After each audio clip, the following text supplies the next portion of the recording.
There's something I want to name today that I know so many of you, so many of us carry quietly. Just because you can endure something doesn't mean you should.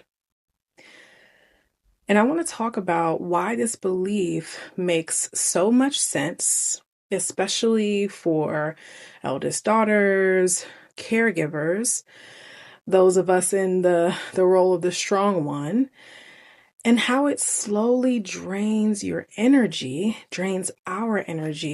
when this belief goes unquestioned.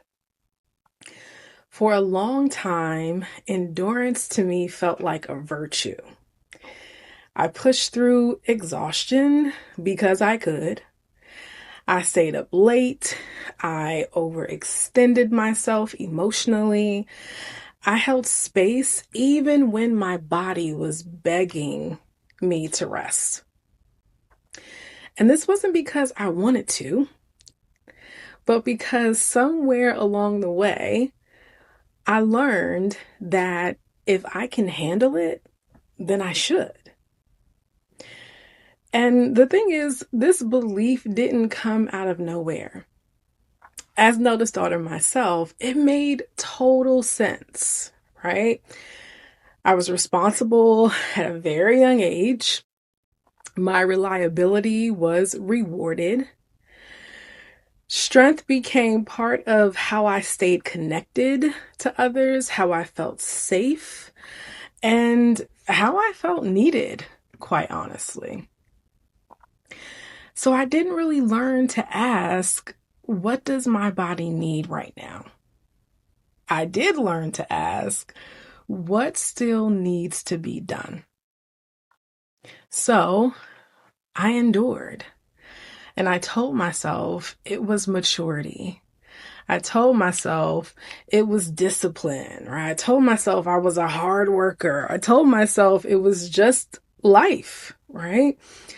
But my body told a different story. Over time, the pushing stopped feeling like a strength, stopped feeling empowering. It felt heavy. It felt tight.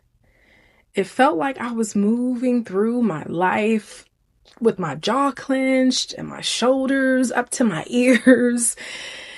Even the things that I loved started to feel like obligations. And here's the part I really want you to hear. I wasn't burned out because I was doing too much, right?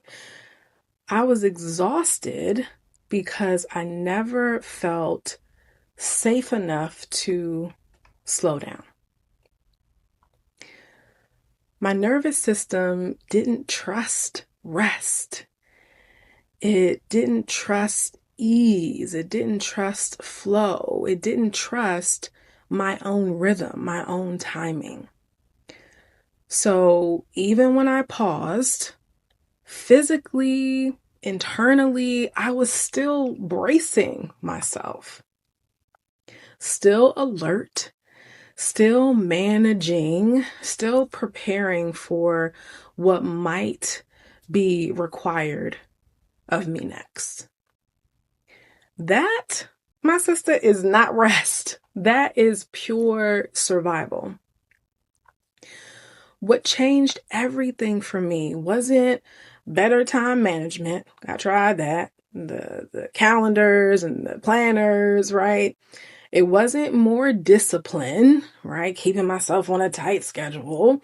It wasn't learning how to push smarter, right? What changed everything for me was realizing this. I didn't need more endurance.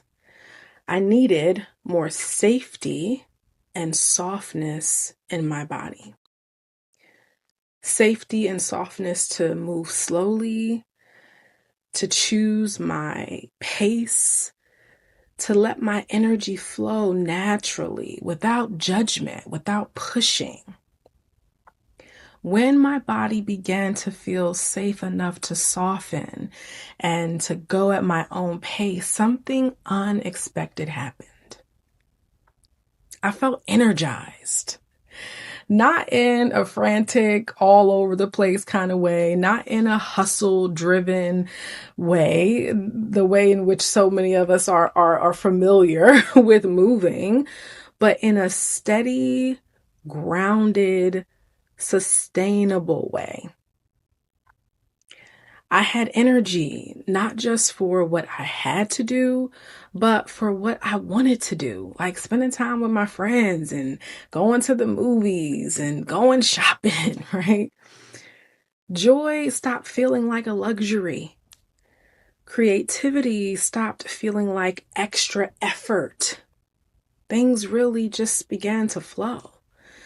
My desires stopped feeling irresponsible because my body wasn't in a constant state of self-protection anymore. Here's the truth that we don't talk about enough. Endurance is not the same as capacity, right? You can endure things that quietly erode you. You can endure things that disconnect you from your body.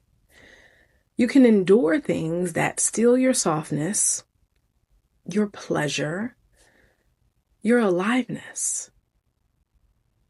Just because you can carry it doesn't mean it's meant to be carried by you. Especially not forever. And especially not alone. Your body was not designed to live in a permanent state of override.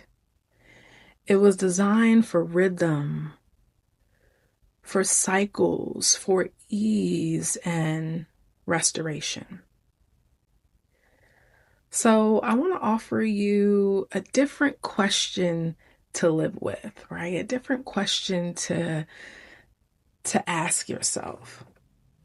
Instead of asking, can I push through this? Try asking, do I feel safe enough to go at my own pace here? And if the answer is no, that is not a personal failure. That's information. Information that your body needs reassurance that it's okay to go at your own pace, not more pressure. Information that your body is asking to be comforted and supported, not pushed even harder. I want us to close with a simple somatic affirmation. If it feels good to you, let your feet soften into the floor. Let your shoulders drop just a little. Take one slow breath in through your nose and a longer breath out your mouth. And gently repeat out loud or inside, it is safe for me to go at my own pace. It is safe for my body to lead. I do not need to earn rest through exhaustion. My energy restores when I honor my rhythm. Just because I can endure doesn't mean I should.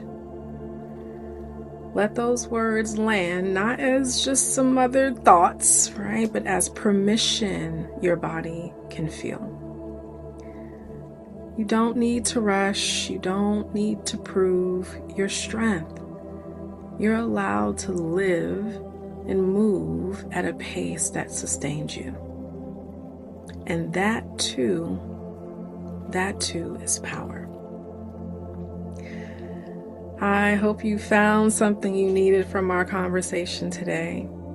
And if you are ready to lean more into your softness and trusting your body, trusting yourself, trusting your ability to move at your own pace, I'm going to leave a link in the comments below for you to participate in my Golden Goddess experience, a nurturing experience for eldest daughters and caregivers.